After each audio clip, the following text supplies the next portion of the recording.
সৎ সঙ্গে স্বর্গবাস আর অসৎ সঙ্গে নরকবাস। আপনারা সকলেই হয়তো এই প্রবাদটি জানেন, কিন্তু আন্তর্জাতিক স্তরেও এই প্রবাদ যে ঘুরে ফিরে ফিরে আসতে পারে তার কিন্তু উদাহরণ হয়ে থেকে গেল আজকের এই দিনটি। পাকিস্তানের সেনাপ্রধান আসিম মুনির তিনি বর্তমানে আমেরিকায় সফরে আছেন। ডোনাল্ড ট্রাম্পের সঙ্গে তিনি মিটিং করেছেন এবং সেই মিটিং শেষে তিনি ভারতকে সরাসরি পরমাণু হামলার হুমকি এবং হুঁশিয়ারি দিয়েছেন। কেন বললাম অসৎ সঙ্গে নরকবাস? দেখুন, ডোনাল্ড ট্রাম্প নিজে যে সিদ্ধান্তগুলো নেন তার তো কোনো বিশ্লেষণ, যৌক্তিকতা কিছুই থাকে না। তাকে কোট আনকোট অনেকে পাগল বলে চিহ্নিত করে দিয়েছেন বিভিন্ন বিশ্লেষকরা। এখন আসিম মুনির হঠাৎ করে ট্রাম্পের সঙ্গে একটি মিটিং করলেন এবং তার মনে হলো তিনি গোটা বিশ্বের অর্ধেক অংশকে ভূপতিত করতে পারেন এবং ভারতকে পারমাণবিক অ্যাটাকে শেষ করে দিতে পারেন।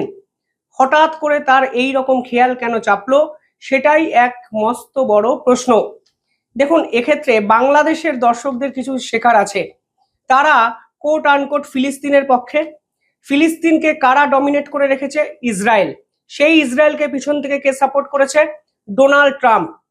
পাকিস্তানের সেনাপ্রধানের এই রকম আচরণের পর বাংলাদেশের বহু মিডিয়া দেখলাম উচ্ছ্বাস প্রকাশ করছে যে পাকিস্তান এই বুঝি পারমাণবিক মিসাইল নিক্ষেপ করে ভারতকে শেষ করে দিল। বাংলাদেশের দ্বিচারিতা বোঝার চেষ্টা করুন যে তারা ফিলিস্তিন ইস্যুতে ডোনাল্ড ট্রাম্পের মুন্ডপাত করছে, অথচ পাকিস্তান যেভাবে ভারতকে হুঁশিয়ারি দেওয়ার চেষ্টা করছে সেইখানে আবার তারা ডোনাল্ড ট্রাম্পের পক্ষে। ফিলিস্তিন ইসলামিক একটি রাষ্ট্র। পাকিস্তানের এই মুহূর্তে উচিত ছিল কি ডোনাল্ড ট্রাম্পের সঙ্গে বৈঠক করা? এটাই তো সব থেকে বড় প্রশ্ন। এই প্রশ্ন কি বাংলাদেশের দর্শকরা তুলছেন না। যে ইসলামিক রাষ্ট্র হয়ে ফিলিস্তিনের পাশে দাঁড়ানোর কথা ছিল আসিম মুনিরের, সেই আসিম মুনির ডোনাল্ড ট্রাম্পের সঙ্গে হাত মিলিয়ে ভারতের উপরে পারমাণবিক হামলার হুমকি দিচ্ছেন এবং বাংলাদেশ এটাই উচ্ছ্বাস প্রকাশ করছে। যাদের কাছে কোনো ব্যাখ্যা নেই, বিশ্লেষণ নেই, যারা ঘটনাটার গভীরে গিয়ে ভাবতেই শেখেনি, তারাও হয়তো এই ভিডিওর কমেন্টে এসে উচ্ছ্বাস প্রকাশ করে ভারত বিরোধিতার ছাপ স্পষ্ট করবে। তবে তাই হোক, আসল কথায় ফিরি। আসিম মুনির কি বলেছেন? আসিম মুনির বলেছেন, will take half world down with us. অর্থাৎ তিনি বলেছেন পারমাণবিক হামলা করে তিনি ভারত সহ গোটা বিশ্বের অর্ধেক অংশকে মাটিতে মিশিয়ে দিতে পারেন। এই ঘটনার পর, এই স্টেটমেন্টের পর ভারতের প্রধানমন্ত্রী নরেন্দ্র মোদী কি করেছে জানেন? ভারতের নেভি চিফের সঙ্গে একটি মিটিং করেছেন এবং তিনি চিফকে উদ্দেশ্য করে যে কথাগুলো বলেছেন তা শুধুমাত্র আসিম মুনিরকে লক্ষ্য করে বলা কথা নয়। আসিম মুনির কিছুদিন আগে যখন পেহেলগামের এই হত্যাকাণ্ড ঘটানো হয়েছিল পাকিস্তানের পক্ষ থেকে, তারা গলার শিরা কেটে নেব, কাশ্মীরকে নিয়ে নেব, এই ধরনের কিছু হুমকি হুঁশিয়ারি দিয়েছিল। ফলে যখনই তারা ভারতকে হুঁশিয়ারি দিয়েছে তখনই কোনো না কোনোভাবে ভারতকে অশান্ত করার চেষ্টা কিন্তু তারা করেছে। এক্ষেত্রেও যেন সেই প্রবণতা সুস্পষ্ট হচ্ছে এবং ভারতের প্রধানমন্ত্রী স্বয়ং ভারতের নেভি চিফকে ডেকেছেন এবং পরিষ্কার বলেছেন, অপারেশন সিন্দুরের সময় আপনারা করাচি বন্দরকে শেষ করতে চেয়েছিলেন, আপনারা ব্রহ্মস রেডি করে রেখেছিলেন, আমরা আপনাদের মুখের গ্রাসকে কেড়ে নিয়েছি, আমরা তখন আপনাদেরকে ব্রহ্মস ছোড়ার নিদান দিইনি, তবে আপনারা ফের একবার সুযোগ পেতে পারেন এবং পেতে হয়তো চলেছেন। বার্তা স্পষ্ট, তোমরা পারমাণবিক বোমা আমাদের দিকে ছোড়ার হুমকি বা হুঁশিয়ারি দেবে আর আমরা কোনায় বসে কলা চুষবো, সেটা হতে পারে না। তোমার পিছনে ডোনাল্ড ট্রাম্প থাকতে পারে, কিন্তু এই মুহূর্তে ভারতের পাকিস্তানকে শেষ করার জন্য কোনো ট্রাম্পের প্রয়োজন নেই।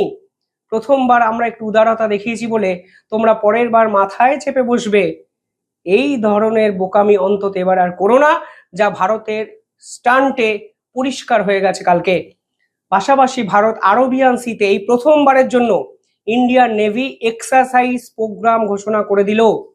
অর্থাৎ নরেন্দ্র মোদী যখন নেভি চিফ তাকে সরাসরি ডেকে বলেছেন যে তোমরা করাচি বন্দরকে টার্গেট করো, ঠিক তখনই ভারতবর্ষের নেভি চিফ ডি.কে ত্রিপাঠী তিনি সরাসরি বলে দিলেন, the Indian navy is ready for any kind of action and we are waiting for the government order, এবং আমরা আরবিয়ান সিতে নেভি এক্সারসাইজ ড্রিল শুরু করছি কালকে থেকেই। ভারতের নেভি এর আগে কিন্তু আরবিয়ান সিতে এক্সারসাইজ ড্রিল করেনি। স্পেশালি বিভিন্ন সময় যখনই যারা ড্রিল করেছে তারা ইন্দো প্যাসিফিকে করেছে। এই প্রথমবারের জন্য করাচি এয়ারপোর্ট থেকে কিছুটা দূরে আরবিয়ান সিতে নোটাম জারি করলো ইন্ডিয়ান নেভি। অর্থাৎ নোটাম মানে আপনারা অনেকেই জানেন, এই সময় যে এক্সারসাইজ করা হবে ভারতের পক্ষ থেকে, অনেক এয়ারক্রাফট ওই অঞ্চলের উপর দিয়ে যাওয়ার প্রবণতা তৈরি হতে পারে, কিন্তু কোনো অবস্থাতেই মিসাইল ফায়ার করে সেগুলো দুর্ঘটনার কবলে যেন না পড়ে, এজন্য আগে থেকেই নোটাম জারি করে ওই স্থানটিকে খালি রাখার নির্দেশ ইন্ডিয়ান নেভির পক্ষ থেকে এয়ারক্রাফট বা যারা চালায় তাদেরকে দেওয়া হয়েছে। পাশাপাশি আপনারা যদি ঘটনা প্রবাহ দেখেন তাহলে দেখবেন 40 দিন আগে 29শে জুন 2025 সে সময় আসিম মুনিরের অবস্থাটা কি হয়েছিল।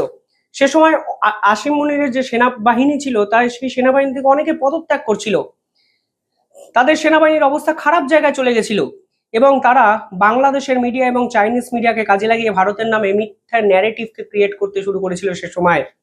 আর এই যে এবার কিছুদিন আগে ভারতের যে এয়ার চিফ মার্শাল তিনি সরাসরি ভিডিও প্রকাশ করে বলে দিয়েছেন অ্যাটলিস্ট 6টা পাকিস্তানের এয়ারক্রাফটকে ধ্বংস করেছে আমাদের বীর জওয়ানরা। আর আজকে সেই ফ্রাস্ট্রেশনে গিয়ে আসিম মুনির পারমাণবিক হামলার হুমকি দিলেন এবং বুঝিয়ে দিলেন ডোনাল্ড ট্রাম্প আমার পাশে আছে, আমরা ইন্ডিয়াকে শেষ করে দিতে পারি। আর ভারত পাল্টা ঘোষণা করে দিল যদি তোমরা আমাদের উপর পারমাণবিক বোমা ছোড়ার কথা ভাবো তোমাদের করাচি বন্দরটাও থাকবে না। ইন্ডিয়ান নেভির পক্ষ থেকে যে এক্সারসাইজ ঘোষণা করা হচ্ছে সেখানে বলা হচ্ছে আমরা সারফেস শিপ গার্নারি টেস্টিং করব কালকে। বলা হয়েছে লাইভ মিসাইল ফায়ারিং করা হবে পাকিস্তানের দিকে, অর্থাৎ করাচি এয়ারপোর্টে লক্ষ্য করে এই এক্সারসাইজ কিন্তু করা হচ্ছে প্রথমবারের জন্য। এটা কিন্তু মাথায় রাখবেন, এর আগে ইন্দো প্যাসিফিকে এই ধরনের এক্সারসাইজ ড্রিল কিন্তু ইন্ডিয়ান নেভি করত। এবং বলা হয়েছে এয়ার ডিফেন্স ড্রিল শুরু করা হবে উইথ শিপ বোর্ন এয়ারক্রাফট, অর্থাৎ কোনো অবস্থাতেই যদি পাকিস্তানের দিক থেকে পাল্টা আসে তাহলে আমরাও যেন প্রতিহত করতে পারি সেই ধরনের এক্সারসাইজও কিন্তু কালকে ইন্ডিয়ান নেভির পক্ষ থেকে করা হবে আরবিয়ান সিতে। সোনার ট্র্যাকিং করা হবে এখানে, অ্যান্টি সাবমেরিন ওয়ারফেয়ার তৈরি মানে ওয়ারফেয়ার ক্রিয়েট করা হবে, নতুন করে এক্সারসাইজ তৈরি করা হবে, অর্থাৎ সাবমেরিনকেও কাজে লাগাতে পারে ভারতের নেভি। মনে রাখবেন পাকিস্তানের নেভির থেকে ভারতের নেভির শক্তি কিন্তু অনেকটা বেশি, কোনো তুলনাই হয় না।